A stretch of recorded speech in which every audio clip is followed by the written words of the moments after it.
account of what the 120 days of Mahama has been.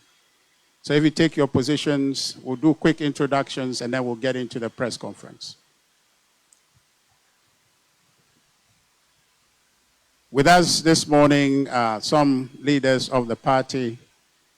In no particular order, I see from the extreme right, Dr. Kumi, please forgive me, the Director for Elections for the party. Next to him, Mr. William Yamwa, the Finance and Administrator of the party.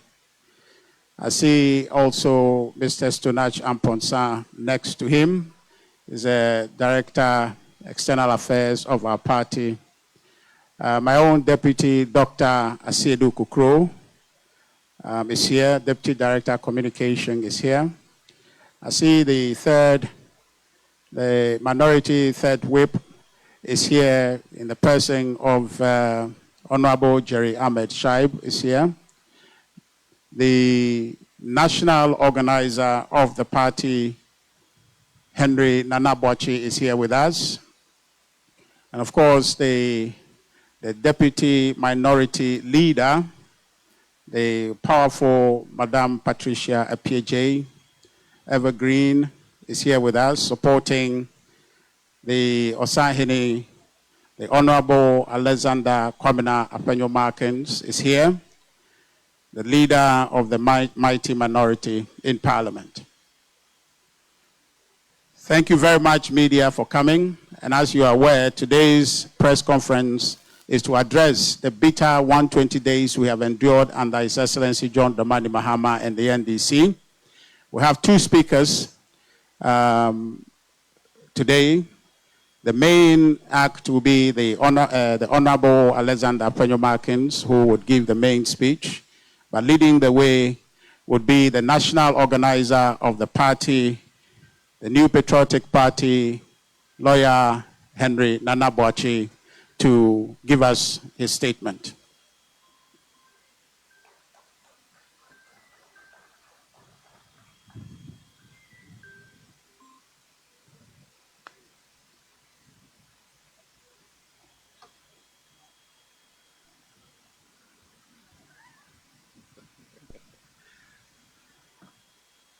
Thank you very much, our National Communications Director. Let me, on behalf of the National Chairman of the New Patriotic Party and also the General Secretary of the New Patriotic Party, welcome you all to the New Patriotic Party's headquarters. We also welcome the leadership of the mighty minority, led by Osahene Alexander Kwamina Apenyo-Markins. Let me, on behalf of the party, say that we appreciate the work they are doing in Parliament, the commitment, the dedication. Yes, we know that we are few in Parliament, but we also know that we are mighty minority. And indeed, they have worked and they have achieved this particular name. We have had an effective collaboration with our minority caucus in Parliament. And today is a manifestation of such commitment and collaboration. The President yesterday set some questions for himself, and then afterwards he graded himself and said that 100% or so. But today we have the mighty minority here. Here at the MPP's headquarters to respond and to also let Ghanaians know that for the past 4 months, it is rather bitter 100 days. So once again, ladies and gentlemen, our friends, our cherished friends from the media, we welcome you all here. Let me boldly welcome the minority leader, Honorable Alexander Kwamena Afenyo Makin Osahene, to give us the 120 better days of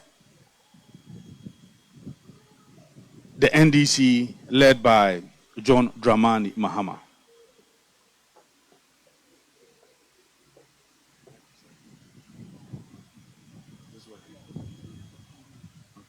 Hello?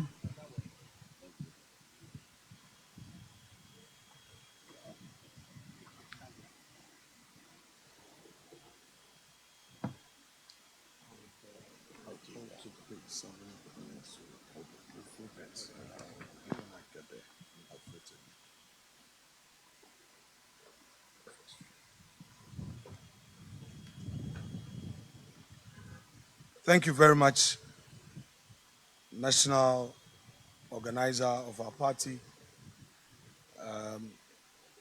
director of communications, and other members of the national executive here for this collaboration that has resulted in this engagement to let the people of Ghana know that great betrayal of the NDC government, the 120 days of a bitter Ghana under President John Dramani Mahama.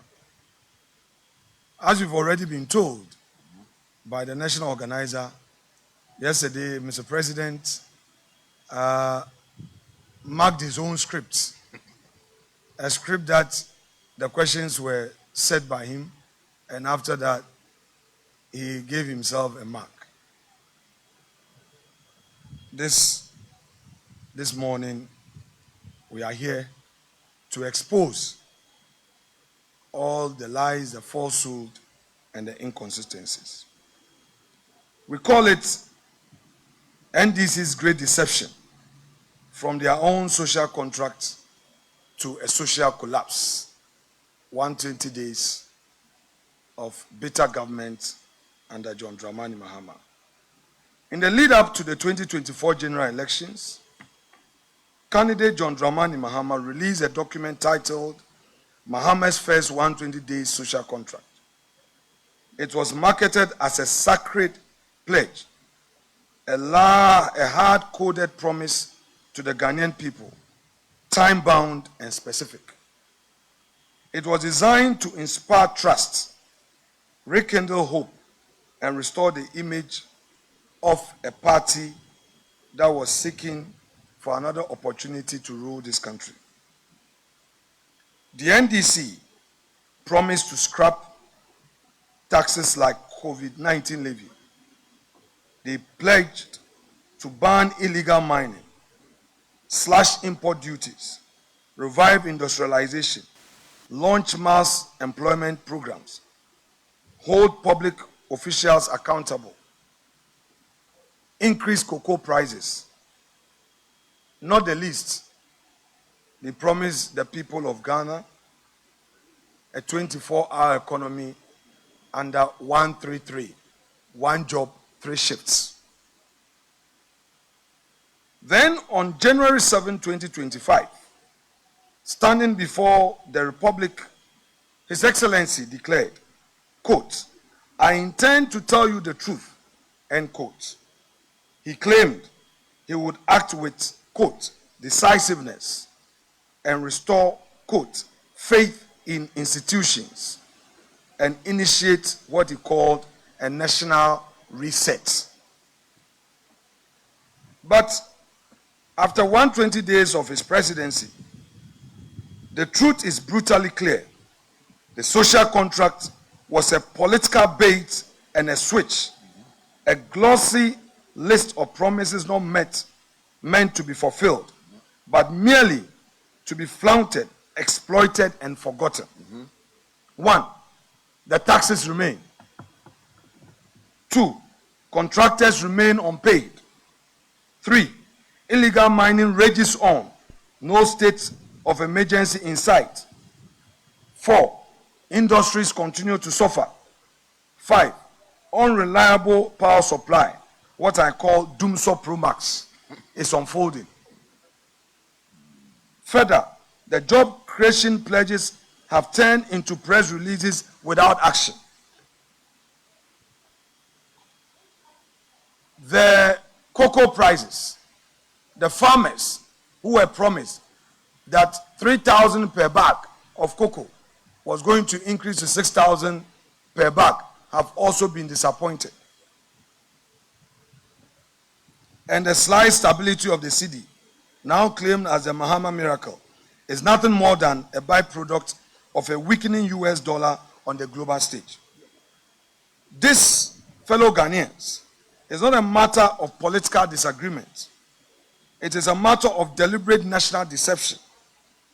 And as you are well aware, this is not just a speech, it is a call to remembrance and resistance.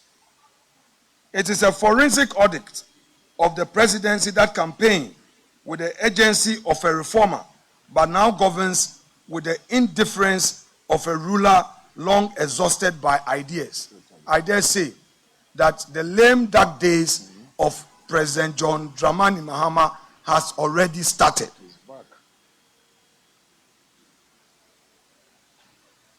Today, what we urge Ghanaians to do is to rise up to defend the Republic. And above all, what is happening today is a clear warning. And we will not sit quietly while the will of the people is traded for political convenience. Now the 120 days are over. The promises have collapsed.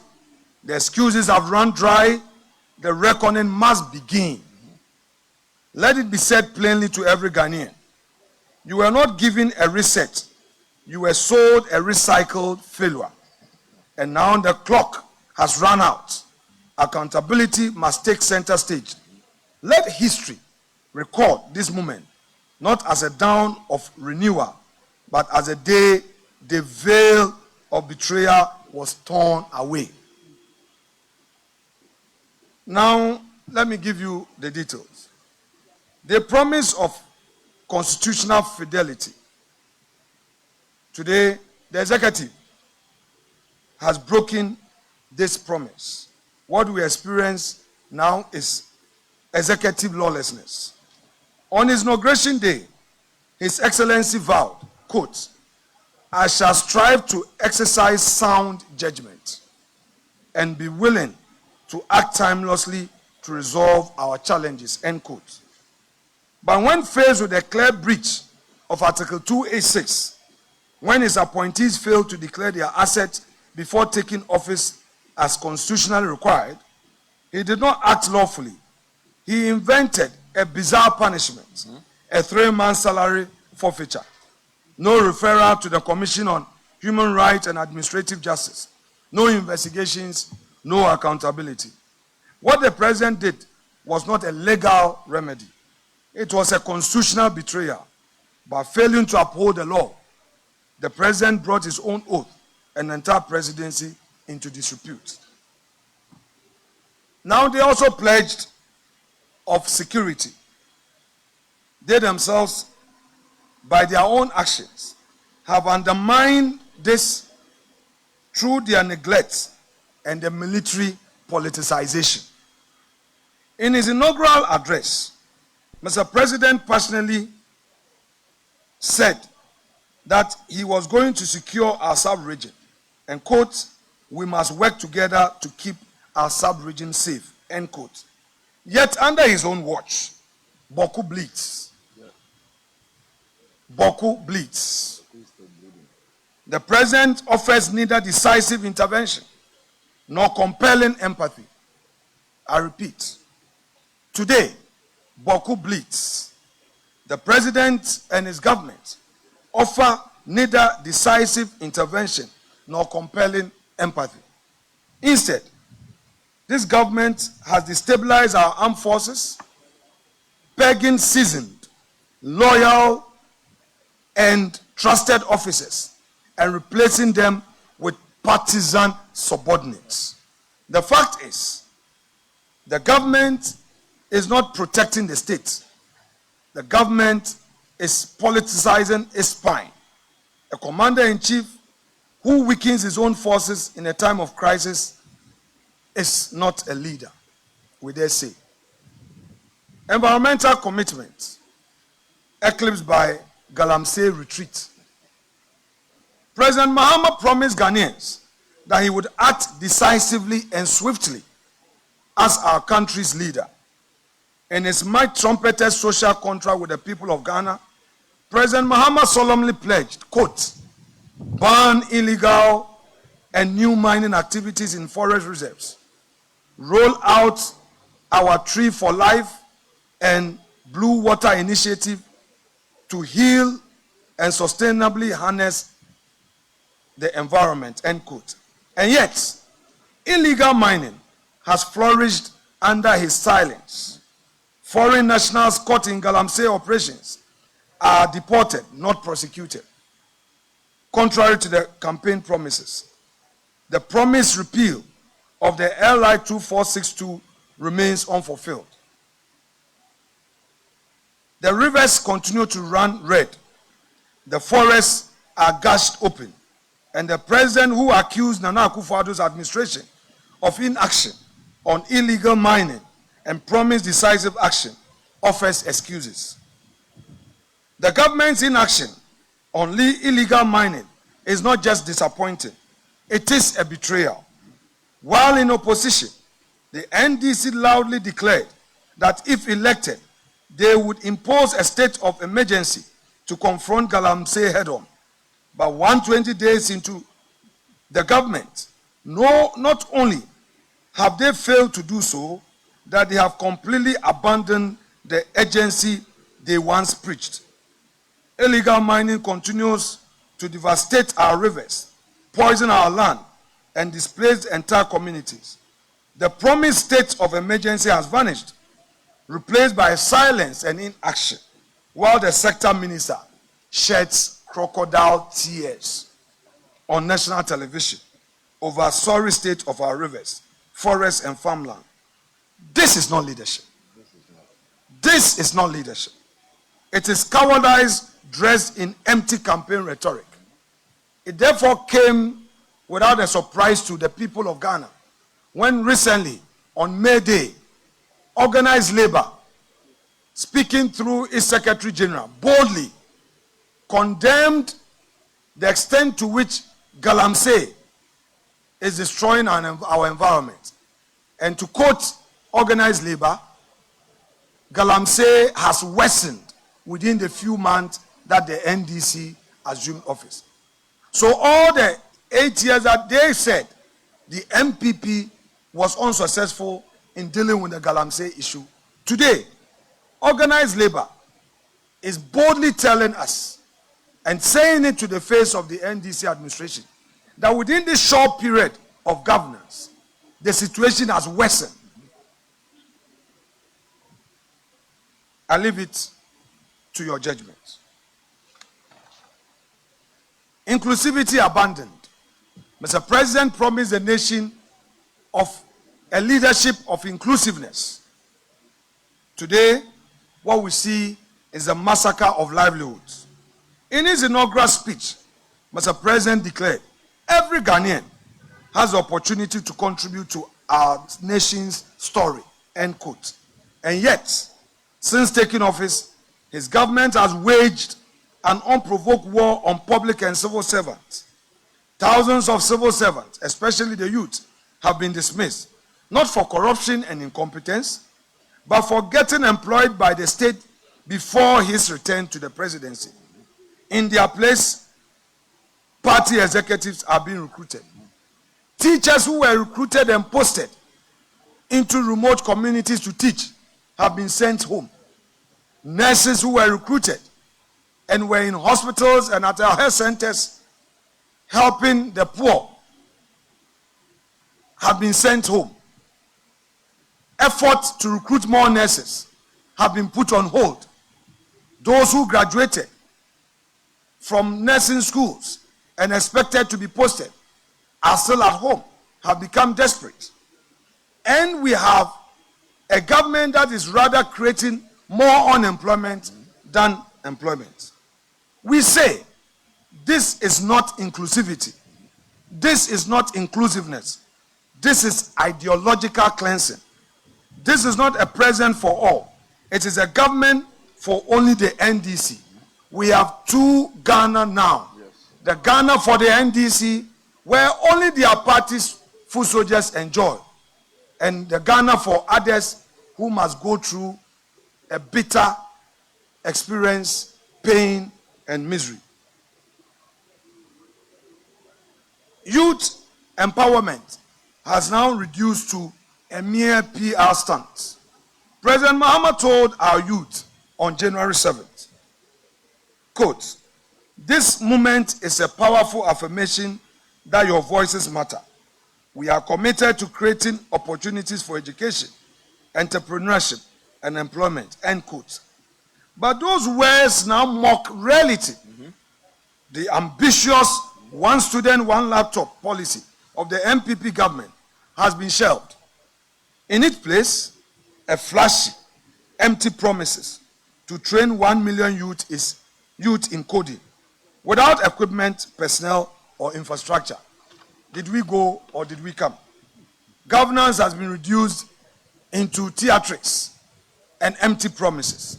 Today, we, the mighty minority, boldly remind the president that the digital transformation cannot be downloaded onto our national digital network by beautiful speeches and launching ceremonies. And Ghana's youth deserve tools, not talking points. I repeat, the youth of Ghana deserve tools, not talking points. Now, power sector sabotage. From light to darkness. From light to darkness.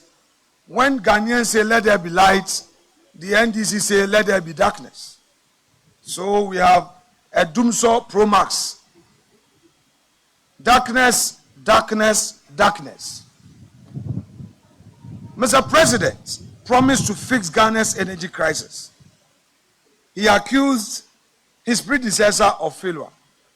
Although NPP came to meet Dumso and fixed the Dumso, yet during the campaign, Mr. President and his party rather accused NPP of not keeping the light on.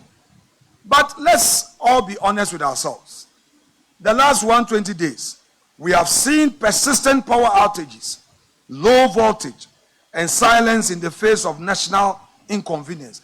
Not a single moment, a single day, as the energy minister addressed the Ghanaian people on the energy crisis. Where is the energy minister? Is he lost in this darkness? We are taking a torchlight looking for the energy minister. We cannot find the energy minister. Mr. Energy Minister, where are you? Bring back our lights. The emerging power crisis during the second term of His Excellency President John Dramani Mahama obviously will be deeper, and it appears that it's going to be darker and deadlier. Across the country, businesses are gradually grinding to a halt, industries are scaling back production, and hospitals are struggling to save lives without consistent electricity. Yet they go to the hospitals and all they know is sacking the chief executives. Sack them. Sack them. Sack them. That is all that the ministers are doing. Targeting chief executives and sacking them instead of putting on the light.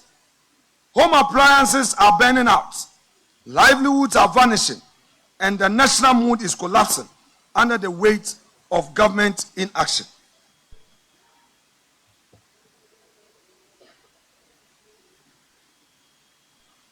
What we are seeing today is not intermittent disruption. It is a national emergency. And yet, the Mahama administration continues to offer excuses instead of solutions. Instead of resolving the problems, he recites blames like a broken record. Ghanaians deserve lights, not lectures. Leadership is action, not endless lamentation and blame game. Mr. President, NDC government, bring back our lights. You were not elected to lament. You were elected to do the work and fix the lights and fix the problem. You promised in your sona that you were going to fix the problems. You are not fixing the problems. Fix the problems. Now, assault on the judiciary, the rule of law under siege. His Excellency promised, quote, reset the faith in leaders and institutions, end quote. I repeat, His Excellency promised reset of faith in leaders and institutions. But what do we see? He has instead launched a chilling offensive against the judicial independence, attempting to hound the Chief Justice out of office under contrived pretexts while pushing through a 7 hand-picked appointment to the Supreme Court.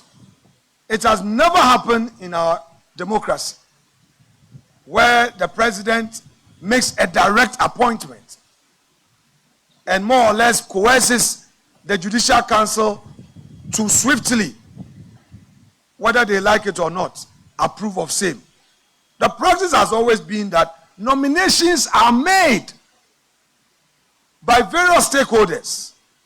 The Ghana Bar has an input.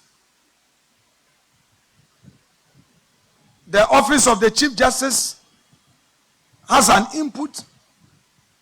The Judicial Council itself has an input. The government, the president acting through the Attorney General makes an input.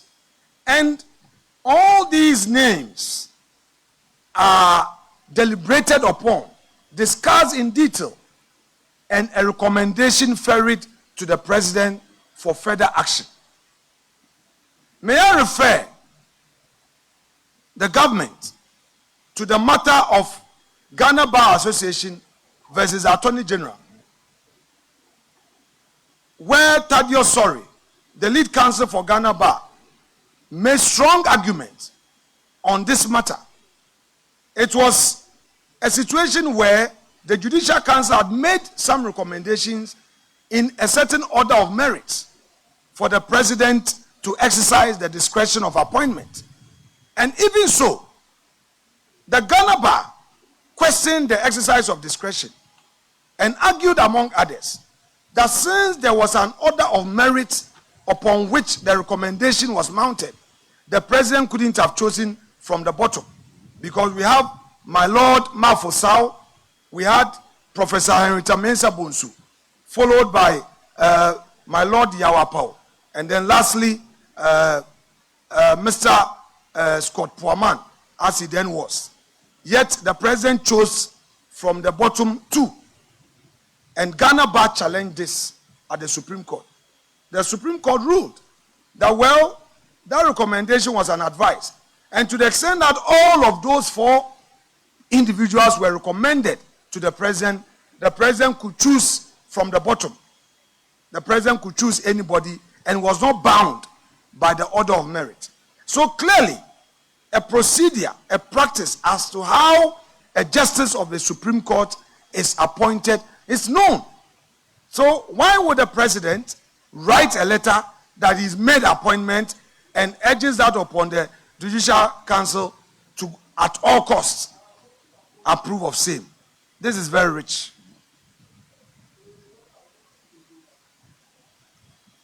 The president and his government are not on a journey of reform. They are doing court packing. This is dictatorship disguised as democracy. And we, the minority, will not stand for it. Now, they are silencing dissent. The return of iron fists. They promised that they will allow free speech. But today, even political opponents are threatened. They will send their attack dogs on radio. When they think that you are being critical of them, they start to threaten you. Even journalists come under attack. The Secretary General of TUC, who boldly echoed the views of organized labor, is under attack. Even the views expressed by GBA also came under attack. And then they find a way of using social media to spread fake news and falsify information and crush genuine views expressed to shape governance. But let me remind Mr. President that in his own inaugural address, he called for accountability and promised to fight corruption. Yet, as I've already said, journalists are being harassed. Opposition MPs, like my brother John Dramani recently became a target because he had raised a critical national issue, which required the security agencies to engage constructively. They personalized it and they made him a target. It was an eyesore when they unleashed NIB officials at his residence, wielding guns and wearing masks. Did we go or did we come? What we are experiencing is another vendetta, and this is not justice, an opportunity for all Ghanaians, rather persecution. They promise constitutional reform, but we don't trust them. What they are doing is not constitutional reform, but they are attempting to create a Trojan horse for perhaps, if not lifetime presidency, a third-term presidency. Already, we have heard the national chairman of the NDC complaining bitterly about the internal struggle for succession. The NDC is abandoning governance and rather thinking of their party interests. Why would the national chairman, no less a person than Mr. Asedu Nkatia, boldly go on radio in less than 90 days, be talking about that internal problem? We are also aware that another group in the NDC are pushing for a third term for President John Dramani Mahama. It's a reason why, instead of the promised governance and constitutional reforms, we are seeing a new agenda. What we know is that there's a sinister and diabolical plot firmly underway to tighten the president's grip on power and prolong his days in office.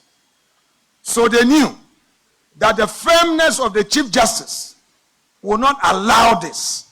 So they started to unleash the attack dogs on the Chief Justice to try and clear out of the way so that they will have their way.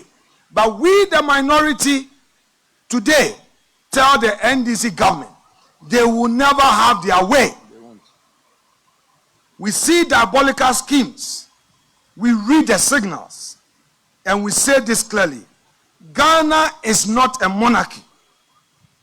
We will not be ruled for life. We will not let one man's desire for autocracy and unchecked power rewire the constitution to suit the ambitions of a desperate party. So the hawks in the NDC who are so power drunk and are pushing through this third-term agenda, let them stay their hands. The other hawks in the NDC who are thinking succession and are not making it possible for the president to govern, and all they care about is their internal struggle for who succeeds him, we are telling them too that they are hurting the country. The government has already entered its lame dark days, looking at all the signs on the wall. this is affecting the ordinary people, and they should wake up to the reality of their bona fide governance. Governance. Governance. We are wide awake. The NDC should not be under any false impression that with their 183 plus others in parliament, they will find a way of forcing their way with very unconstitutional reforms through parliament. The mighty minority will not allow them to have their way. We will stand firm with the people of Ghana and fight all illegalities in parliament. We trust that Mr. Speaker would accord us the necessary support to air our views on the floor of the House. Now, let me turn my attention to the private sector. The NDC is collapsing the private sector. The government is punishing producers.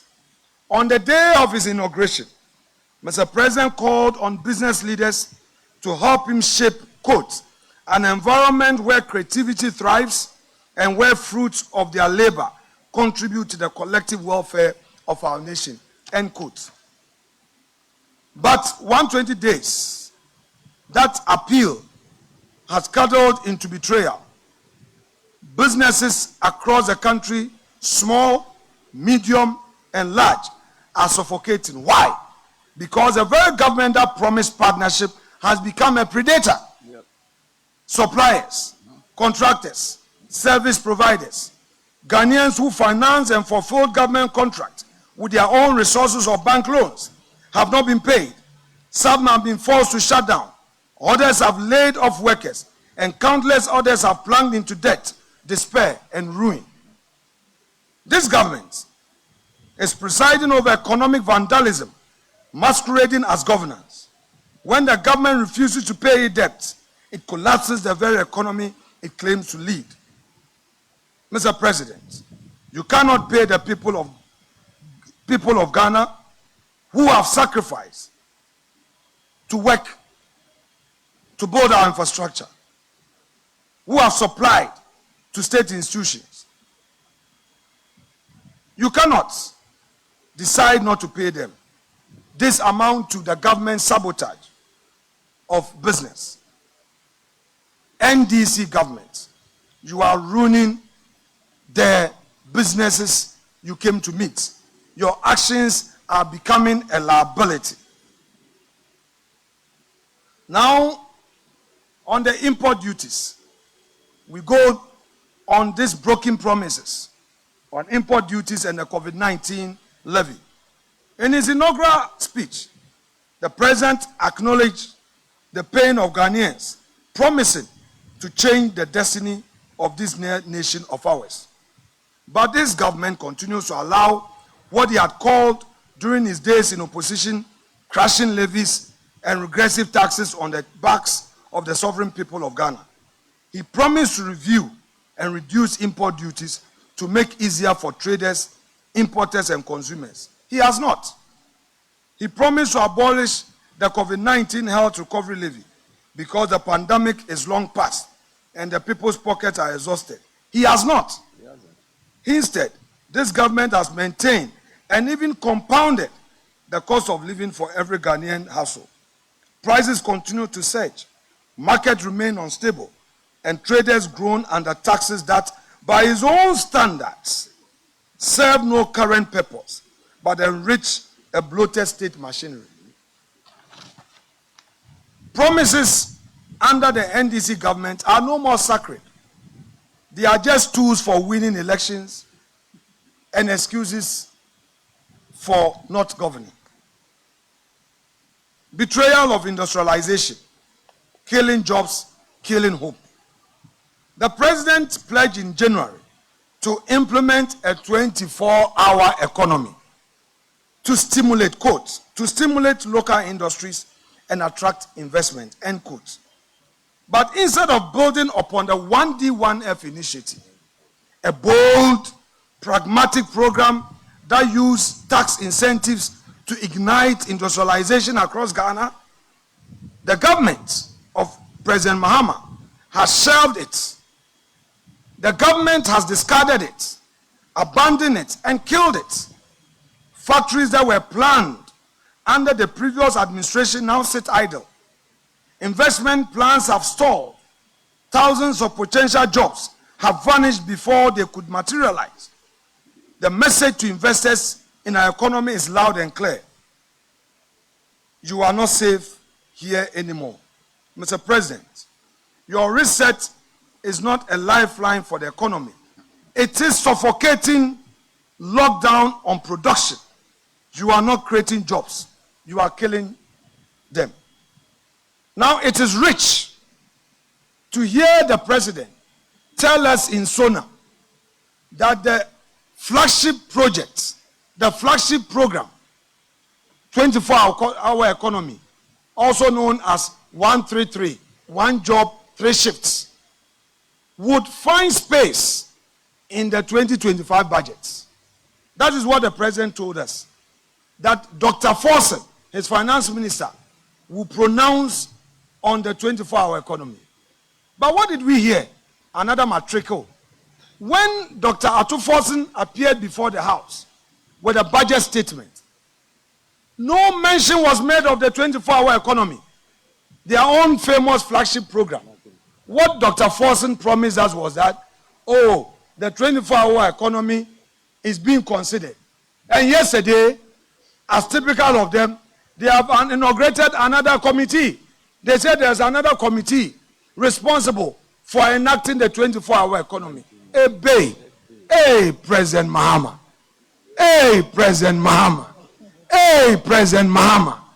About the same 24-hour economy at Tonsium, you promised that you were going to create the enabling environment for businesses to thrive. This should find space in your first year budget. If you really mean business, in your first year budget, that should feature. The government has failed us.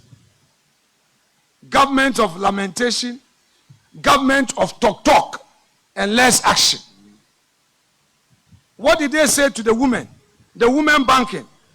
They went to the market. They said that there will be women banking. Every town, every city, every region will have the bank being established. During the vetting, when we asked them, they said they were going to put the necessary support systems in place to get the licenses for this new bank. In their 2025 budget, the Women Banking Initiative was allocated a paltry sum of 50 million cedis. 50 million cedis. And to me, the market women in Winneba, Yamobia 2,000 Ghana cedis cry. Ebe, President Mahama. Ebe, President Mahama. Ebe, Menyo lo. Menyo. Yeah. Yet they gave over 6 billion to their so-called Galamsey board. That gold board that they established. What is it for? Convert $275 million into cedis and get the cedi. They abandoned their own flagship initiatives and agriculture.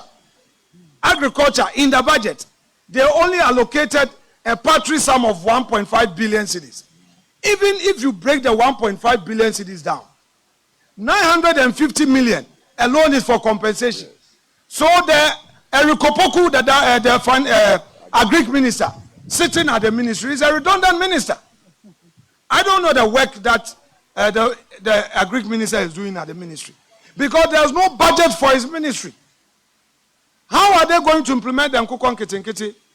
And then they loaded a lot of money under that so-called big push, which we are going to scrutinize. They did nothing for agriculture. They did nothing for the women banking. Yet they are promoting Galamsey. How do you say that you are establishing a gold board that is going to buy equipment for small-scale miners? How? It is a requirement. Go and read the Minerals Commission Act. If you want to go into mining, one of the requirements is to show your financial capability. You must show that you have the means to go into mining. So if a government tells you that it's going to buy equipment for miners, you should take it with a pinch of salt. What they are telling us indirectly is that their party boys involved in Galamsey are going to get equipment. And they say they are going to give them soft loans. Really? Government going to give loans for mining? They should tell us plainly that they are rather buying equipment, giving them money to promote Galamsey. And that is what we see. Now, they themselves are undertaking some false praise and making some claims. They claim that the city is strong because of the government's effort. I am a businessman. I will be happy any day if our local currency is strong, because that would help grow the business of Ghanaians, including me, who is a private sector player. But that is not the case. In this government administration, we know all they know is deceit. They are claiming credit for what they have not achieved. We know on the global stage, the US dollar itself is having its own challenges. Recently, the ICE US dollar index, measuring the dollar strength against a basket of major currencies, indicated that the US dollar has slipped below 100 as market rule from rising sell America sentiment. The dollar is weakening not because the cedi is strong, but because investors are losing faith in the greenback itself. As Nigel Green, CEO of the VIA Group, warned just last week, quote, "Dollar dominance is being critically diluted. Trump's erratic tariff policies, investor disillusionment with US equities and bonds, and global power realignment are fueling this slow but seismic shifts," end quote. So this is not an NDC miracle. This is a global monetary turbulence. This is currency recalibration on a planetary scale. So I'm telling the finance minister, go and pay the suppliers. Go and pay the contractors. The contractors must get back on the road. Government construction project must resume. Pay the contractors and stop holding back people's money. Now, there may be some few steps forward. We, as a responsible minority, will be objective. What are those few steps forward? Well, we are aware that they managed to take away the e-levy, betting tax and emission levy, that they have said so. But the real issue is that the promise of no academic fee policy for first-year students. They continue to talk about it.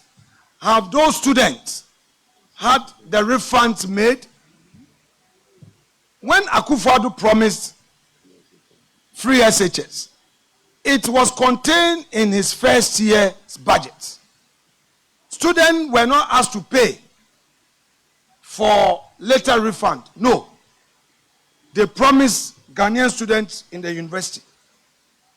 What they are telling them is that, we are going to do it. But it's not a talk that we are after. We must equally be clear that some of the achievements that they were talking about yesterday fell far short of the scale and the urgency of the promises they made to the ordinary Ghanaian. You can't just talk about some few achievements that in real terms have no impact on the economy. If you want to talk about achievement, talk about achievements that have made profound impact on the economy. And we invite them to a debate. Their lucky parliament is on break. But we hold on to our submissions and deal with them on the floor of the House. They should tell us the so-called achievement. What real impact have these achievements made on the economy? Zero. Let me quote a policy analyst, Michael Kosi Dede.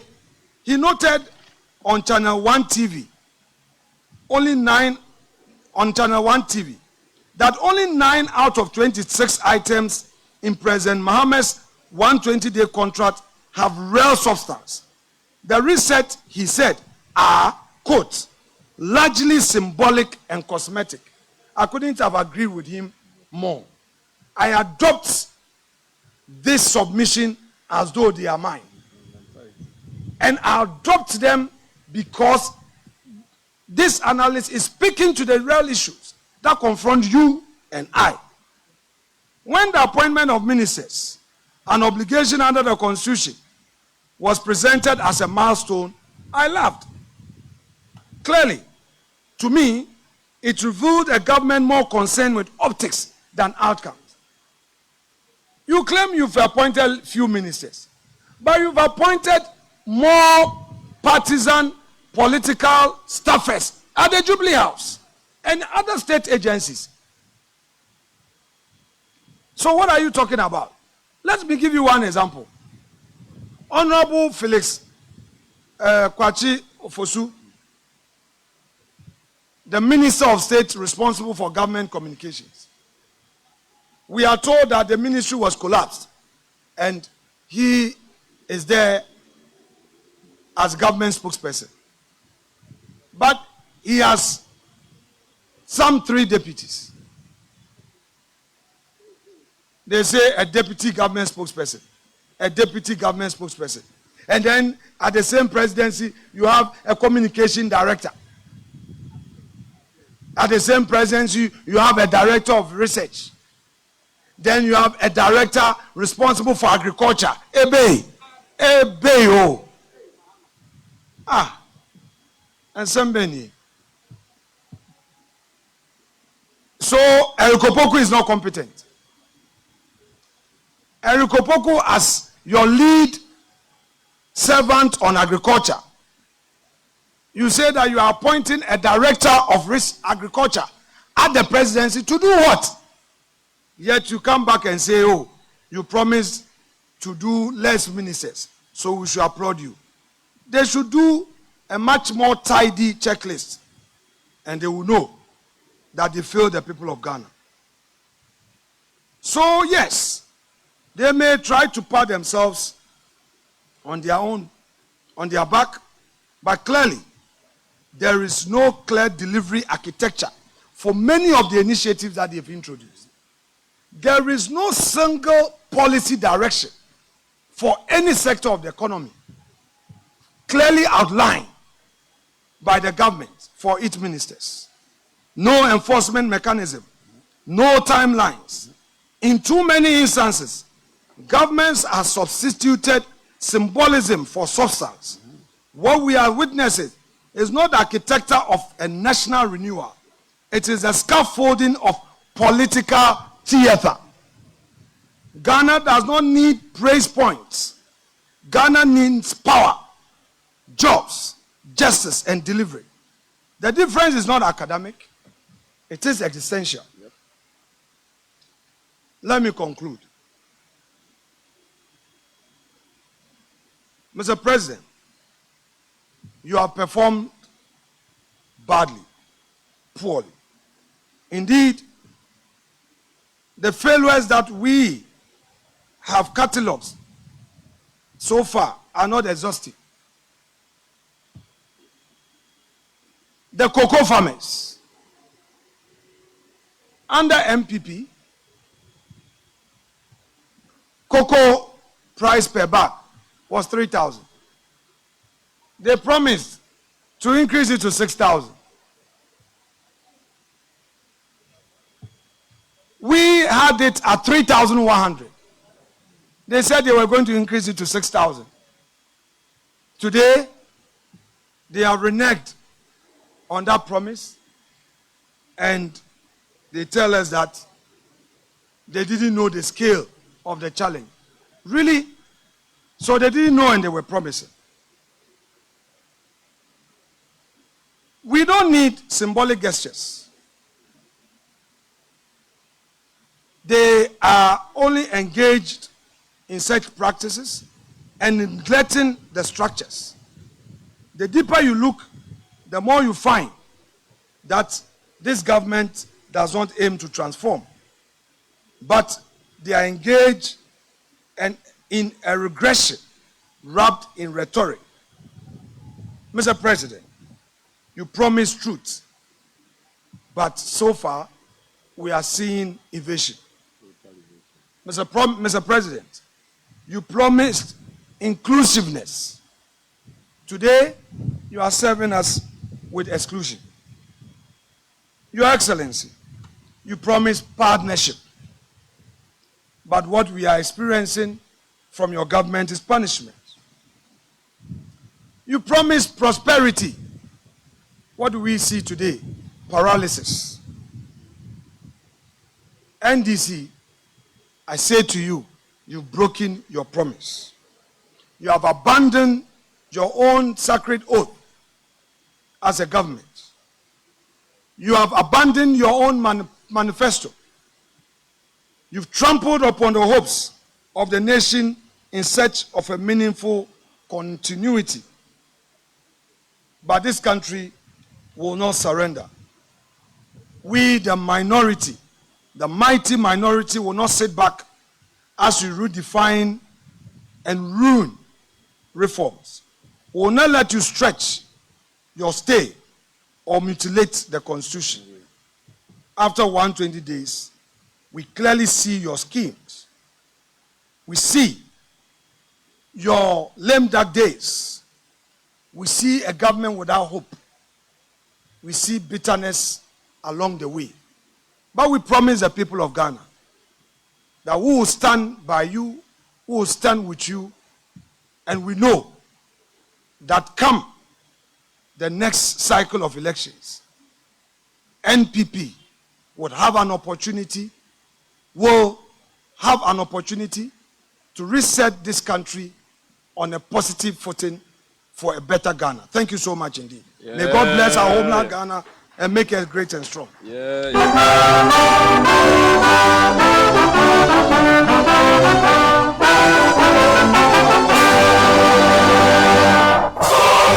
Thank you, DJ. Hey, why don't you play General Assassin? For that one, it is for. Oh.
Your woman, Jenny baby, Achaza, Yawa, Yeni, Wosom, Waninipa, the bar of you, ye, Yamwaya, Pere, Nebeya, and Tim Poncho, Yan Akan stations, Eriabri, Anope, Ayan, Dom Kumaya, war parliament. Janinian party in painful. Yasama kind there. Another on my pain, no 120 days. Come on here to train. Za okacha Ghana for no calling him. Usande boy was a Ghana for yon words do. What bay Uncrofa war ye Juma, war ya Benejuma, Wasakon. Ghana, ya woman says ya no way create Ghana being a Kura or ya one is it, and a Kura was a target binum. Ebio, dumso, asana bebio. Yanti energy minister nanka. Ombaka wonshinchiro omano. Ebio, galamse anwan kasa waka ho asemi pi. Wasi wana bredo no, wabama galamse akofom. Nde bazi ne yehu. TUC mpanyinfo, oye May Day, Workers Day. TUC fo kada look. Nwan kasa yenhwehwem wehu de. Mbirika kreya NDC ba bemi. Galamse numpo akodo chenza wobe botwe. Yanko yan judiciary, yan court. Nwa target oye Chief Justice. Says ya wasi onko tren wofie woba yan hwehwem. Eba bwana mami waye onye boni biara oya won yewo buapaye na adwumbo no ho ntim. Because when you do some minute goda, bona wo pede wo ye wo court won to me ye. Says ya za ye nyumi de, and this funu binum wo pede president Mahama ko tete. Nti wo nyim de court no wo botum wa ye constitutional your friend then declarations. Nti one target nyen. Ibio ibinum so instead there abenable focus on amembun what do you pa succeed president Mahama. Inti bronyi be say abenu eduni lem dak chade aben ahonze na tumi biara nyim inti yasema ye bi say nde ejuma na wo promise Ghana fo no wo hin wo promise 24-hour economy wo say wo de ejuma baba wo be ye shift e baasa ekwa shift e baasa wo boboa egozifo wo boboa ankrankra ejuma yefo ende baazi ne yehu NDC fu wankasa promise a wo make no onyi budget no mu na budget bia no kire aban wanyi suaze hu onyim wo promise there imbesiafo wo ba mo hon sika na wozezigwa women banking is budget na was sika 6 billion was a kashe galamse edwumam rather no wo ma ya mamefo 50 million na 50 million besiafo yin na ezeba mo honda wo mfenzigwa 50 million and it means that promise a what promise it yanim besi afunu po wada da ho ne kokra yen koko ekwafo MPP abredo na koko one bag or 3,100 Ghana and is supposed to debi akufo ado aben esisi koko farmers won wo ba wo batum akọ 6,000 and the cocoa prices no or more to na baby MPP Gen 1 or what's a minute what can no wonyim there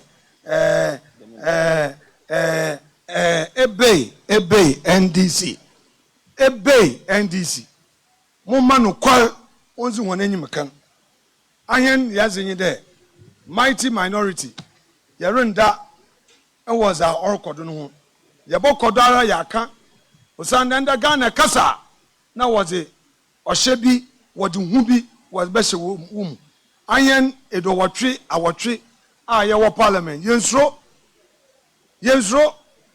yese osu na tirin abo bi enyiwo nti wontu mfasu hu bi nhye yemu ye benya akukudur je gina he nado na yaka amembu bonu asam kapem da abato mbrebo so a yenyim wono kwem de ayen MPP fo so yazi yanzama botutu ye ne yeso amembu pepem na nzama papa ya obi jia di hundes wo Ghana han yetum na yezi amembu papa yazaba yada wona asede wete hen yankopon hye hen nyina no ma Ghana asomdwe no mbo oman Ghana ho ban yada sipi.